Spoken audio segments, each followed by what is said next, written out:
calculation of gratuity exempt under section 10 sub section 10 में। ठीक है, तो लिस्ट ऑफ द फॉलोइंग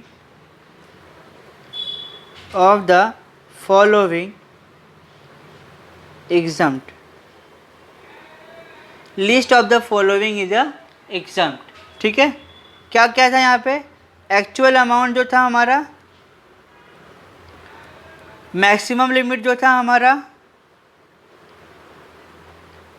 और ग्रेचुटी में कवर्ड है तो 26 इंटू जो लास्ट ड्रॉन सैलरी होगी वो, और यहाँ पे उन्होंने 30 साल 7 महीने काम किया, मतलब 31 साल तक उन्होंने काम किया है यहाँ पे। ठीक है, तो चलिए इसको सॉल्व करते हैं। यहाँ पे ग्रेचुटी 4,80,000 है, यहाँ पे कितना है? यहाँ पे है हमारा 20 लाख, सॉरी माफ़ कीजिएगा। अब यहाँ पे लास्ट ड्रॉन सैलरी निकालनी है। लास्ट ड्रॉन सैलरी मतलब जिन्होंने लास्ट मंथ में जो सैलरी उन्होंने विड्रॉ किया होगा वो यहाँ पे हमको लिखना है। ठीक है, कैसे निकालेंगे लास्ट ड्रॉन सैलरी? मैं आपको यहाँ पे छोटा सा कैलकुलेशन करके दिखा देता हूँ। जो उनकी बेसिक सैलरी है वो कितनी है लास्ट मंथ की? वो 18,000 है। बेसिक सैलरी कितनी है? 18,000 है। बोल रहा था कि 60% इसका डीए होगा। हम सिर्फ एक मंथ का निकाल रहे हैं, पूरे महीने का नहीं निकाल रहे हैं। इसका 60% निकालो, 18,000 का 60% आएगा हम मेरे ख्याल से 10,800। तो बेसिक में अगर हम डीए जोड़ दें तो हमारी लास्ट ड्रॉन सैलरी आ जाएगी, तो 18,000 प्लस 10,800 टोटल आ जाएगा 28,800। ठीक है, नीचे नहीं दिख रहा होगा लेकिन 28,800 ही आएगा, 28,800। अब इंटू कर दो इसको, 28,800 इंटू 31 इंटू 7 डिवाइड बाई 26, यहाँ आएगा 240369, मतलब 2,40,369 रुपये आएंगे जो एग्जाम्प्ट होंगे सेकेंड वाले केस में। चलिए अब हम आगे बढ़ते हैं, इसको अब हमें माइनस भी करना पड़ेगा। ठीक है, इसके लिए हम यहाँ पर लिख देंगे क्योंकि ये बार बार फोल्ड हो रहा है। तो यहाँ क्या लिखेंगे हम? यहाँ रख देता हूँ मैं। यहाँ लिखेंगे हम बेसिक सैलरी जो आएगी हमारी 1,17,000, डीए हमारा 70,200 आ रहा था। पिछले क्वेश्चन की तरह हमको ये दो जो पॉइंट है ना वो हमको ये लिखना है, बस ग्रेचुटी में अलग अमाउंट आएगा। जो ग्रेचुटी के एग्जाम्पशन वाला अमाउंट है वो अलग आएगा। यहाँ पे लिखेंगे लेस एग्जम्प्ट। ओके, कितना आ रहा था यहाँ पे? 2,40,369, 2,40,369 ये माइनस होना है, तो 480 लाख माइनस 240 इंटू 360, यहाँ पे अगर 239,631 ये आ जाएगा हमारा ग्रॉस सैलरी। तो हमारा सेकंड केस भी ख़त्म होता है। ऐड कर दो इसको, 70,200 प्लस 1,17,000, ये आ गया हमारा 4,26,831 रुपये। 4,26,831 रुपये ये आ गया हमारा ग्रॉस सैलरी। हम लोगों ने सेकेंड केस भी कंप्लीट कर दिया बिना किसी देरी के। ठीक है, अब हम आते हैं अपना थर्ड केस में, केस नंबर 3। ये थोड़ा कॉम्प्लेक्स क्वेश्चन है, इसको हमको थोड़ा ध्यान से देना पड़ेगा। नॉन सीजनल फैक्ट्री में है बट कवर्ड है, मतलब एक जनरल एम्प्लॉय है, गवर्नमेंट में काम नहीं करता, सीजन में काम नहीं करता, मतलब एक ये नॉर्मल एम्प्लॉय है और नॉर्मल एम्प्लॉय की तरह से हमें ट्रीट करना है। नॉर्मल एम्प्लॉय तो ट्रीट होगा ना। Okay, case number 3। पहले मैं लेता हूँ सारा चीज़। बेसिक सैलरी 1,17,000, डीए 70,200, ग्रेचुटी 4,80,000, ठीक है। एग्जम्प्ट,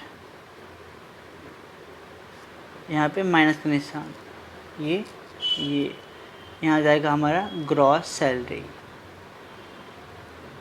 ये टोटल अमाउंट। अब लेंगे कैलकुलेशन ऑफ ग्रेचुटी की calculation. Now that is okay. अब हम कैलकुलेशन ऑफ ग्रेचुटी कर रहे हैं तो लीस्ट ऑफ द फॉलोइंग में नहीं लिखूंगा, अब मैं डायरेक्ट आऊँगा एक्चुअल अमाउंट जो है उनका, ओके एक्चुअल अमाउंट, क्योंकि मैंने सिखा दिया, आप समझ गए होंगे। मैक्सिमम लिमिट जो है उनकी, और ये ना तो सीजनल वाले हैं और ना तो इसमें वो हैं सीजनल वाले भी नहीं, ना तो गवर्नमेंट वाले हैं। यहाँ 15/26 लिखा जाएगा because he is covered under the gratuity act. और ना उसकी जो बेसिक सैलरी है, जो डीए मैंने पिछले क्वेश्चन में निकाला था, इस वाले में ये 18,000 आपको दिख रहा है, ये 18,000 वाला, ये वाला केस यहाँ पे भी लगेगा। तो मैं यहाँ पे अब दोबारा सॉल्व नहीं करूँगा, आप दोबारा सॉल्व कर सकते हो। और यहाँ पे आएगा 28,800 इंटू, यहाँ पे उन्होंने 31 साल तक काम किया है। ओके, कितने साल तक? 31 साल तक। ओके, यहाँ पे 4,80,000, 20 लाख, और ये आ गया हमारा, ये टोटल करो मल्टीप्लाई, तो 28,800 इंटू 31 इंटू 15 डिवाइड बाई 26, ये आएगा 5,15,077। समझ में आया 77 क्यों? ओके, सब लोग समझ गए। तो ये सबसे बड़ा है, इन तीनों में से सबसे बड़ा ये है, फिर ये, मतलब लीस्ट ये वाला है 4,80,000। तो यहाँ पे 4,80,000 माइनस कर दो, यहाँ पे नील भर दो, इसको ऐड कर दो, 1,17,000 प्लस 70,200, 1,87,200 आएगा, 1,87,200 आ गया। ये हमारा gross salary. Case number 3 is complete. Congrats guys, हम लोगों ने केस नंबर 3 भी कर लिया। Case number 4, it is a important case and यहाँ पे बहुत ज़्यादा थोड़ा डिफ़िकल्टी आएगी, तो आपको क्या करना है, ध्यान देना है डिफ़िकल्टीज़ के लिए भी। क्वेश्चन नंबर 4 कर रहे हैं, मतलब केस नंबर 4 कर रहे हैं, इट इज़ ए इम्पॉर्टेंट। तो चलिए शुरू करते हैं। थोड़ा मस्ती करनी चाहिए क्योंकि हम अभी पूरे 40 मिनट से ये क्वेश्चन कर रहे हैं, ठीक है। Now it is a second 4th part. यहाँ पे मैं फटाफट भर देता हूँ। Basic salary 1,17,000, DA 70,200, gratuity 4,80,000, exempt. यहाँ 4th केस में हम लोगों को ध्यान होगा कि 4th केस में बोलता है वो कवर्ड नहीं है, बट वो एक नॉर्मल एम्प्लॉय है। तो कवर्ड नहीं है तो भाई उसके लिए हमको एवरेज सैलरी भी निकालनी पड़ेगी, जो हम लोगों ने अपने पिछले लेक्चर में प्रोविजन में पढ़ा है। एवरेज सैलरी के लिए मुझे इतना बड़ा पेज चाहिए पूरा, ठीक है। तो चलिए हम पहले कैलकुलेशन ऑफ एवरेज सैलरी निकाल लेते हैं। कैलकुलेशन ऑफ ग्रेचुटी, हमको बहुत चीज़ें यहाँ ध्यान देनी, तो इसको आपको दिमाग खोल के पढ़ना पड़ेगा। ये क्वेश्चन इंपॉर्टेंट है, अगर एग्ज़ाम में क्वेश्चन पूछेगा तो ये वाला पॉइंट डालेगा, केस नंबर 4 डालेगा, केस नंबर 4 ही डाल देगा वो, अगर वो पूछ लिया तो। एक्चुअल अमाउंट जो हमको रिसीव हुआ था वो लिखो यहाँ पे 4,80,000। मैक्सिमम लिमिट जो था वो लिख दो यहाँ पे 20 लाख, ठीक है। अब यहाँ पे लिखना है 15/30 into average salary into 30, okay. क्योंकि यहाँ पे CYS नहीं होता, मतलब कंप्लीटेड ईयर में जो फ्रैक्शन होता है वो यहाँ पे नहीं होगा, क्योंकि यहाँ पे ग्रेचुटी में कवर्ड नहीं है, ठीक है। वो सिर्फ ग्रेचुटी में कवर्ड वालों के लिए था। अब हमें यहाँ पे एवरेज सैलरी निकालना पड़ेगा। एवरेज सैलरी के लिए हमको यहाँ पे कैलकुलेशन करना पड़ेगा। एवरेज सैलरी के लिए हमें यहाँ पे कैलकुलेशन करना पड़ेगा। यहाँ बोला है लास्ट 10 मंथ की कैलकुलेशन करनी पड़ेगी, लास्ट 10 मंथ की सैलरी की। कैसे करेंगे लास्ट 10 मंथ की सैलरी की? पहले तो बोला अक्टूबर में वो रिटायर होता है, तो अक्टूबर से पहले वो कितने महीने तक काम किया था उसने? 6 महीने तक। तो जो सैलरी जो उसकी थी 18,000 वाली, जो फाइनेंशियल 18-19 में था, वो 6 महीने तक की थी। उसके बाद वहाँ पे बोलता है, मैं आपको दिखा देता हूँ मैं इतना क्यों बोल रहा हूँ। ये देखो 18-19 में जो उसकी थी सैलरी, वो 18-19 में उसके 18,000 रुपये थी, मतलब रिटायरमेंट वाले जो ईयर में था, जब वो रिटायर हो रहा था उस ईयर में उसकी जो सैलरी थी वो 18,000 थी। उससे पहले जो ईयर था 17-18 में, वो उसकी सैलरी थी 16,000 रुपये, मतलब रिटायरमेंट वाले ईयर से पहले वाला जो ईयर था। ठीक है, यहाँ पे 18 में उन्होंने 6 साल किया, मैंने आपको गिनाया था 6 साल में, मुझे बॉक्स बना के अप्रैल मई जून जुलाई अगस्त सितंबर वो। और यहाँ पे 10 महीने की बोल रहा है, तो 6 महीने यहाँ हो गया, 16,000 लेंगे फॉर प्रीवियस ईयर के लिए। ओके, तो 16 इंटू 64,000 और 18 इंटू 6, 18,000 इंटू 6, 1,08,000। ऐड कर दो इसको 64,000 को, ये आ गया 1,72,000। ठीक है, अब बोलो जो डीए है वो 60% ऑफ सैलरी है, वो हर केस में लिखा हुआ आ रहा है, तो 1,72,000 का डीए 60% निकालना है। तो डीए 60% ऑफ 1,72,000, 1,72,000 का 60%, वो आ गया हमारा 1,03,200। इसका बोला 40% हमारा फॉर्मिंग पार्ट ऑफ बेसिक वो है रिटायरमेंट बेनिफिट, वो आ गया 41,280 रुपये।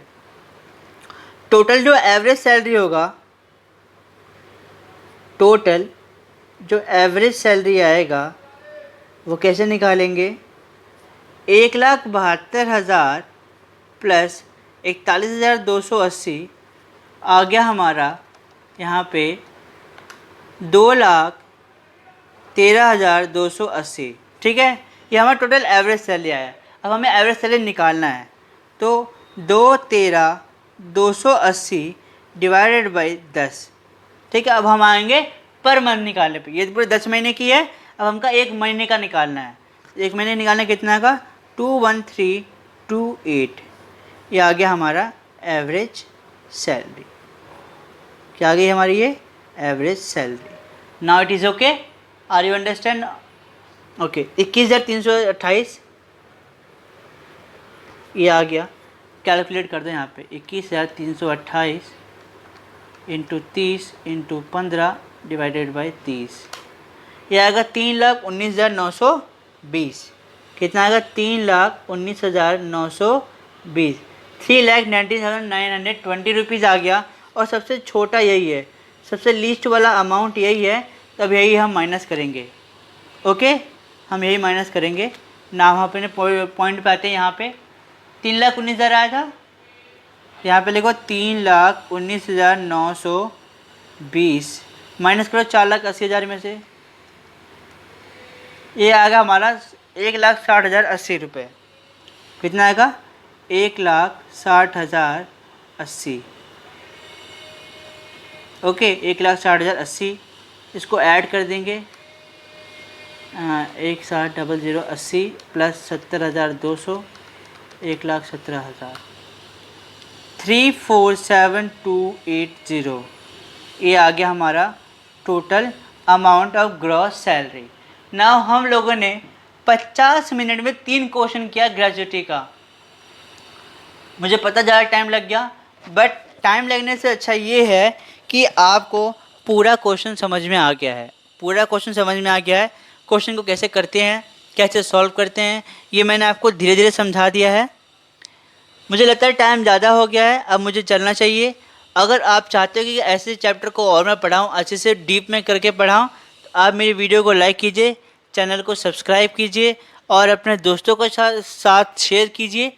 अगर आप चाहते हैं कि प्रैक्टिकल क्वेश्चन को और करना, तो मुझे मैसेज कीजिए, नंबर आपको नीचे डिस्क्रिप्शन में दिया होगा, साथ ही साथ कमेंट में भी आपको नंबर दिया जाएगा। आप वहाँ से मुझे बता सकते हैं या मुझे मैसेज कर सकते हैं और कमेंट करके भी बता दीजिए कि वीडियो आपको कैसी लगी। Thank you so much.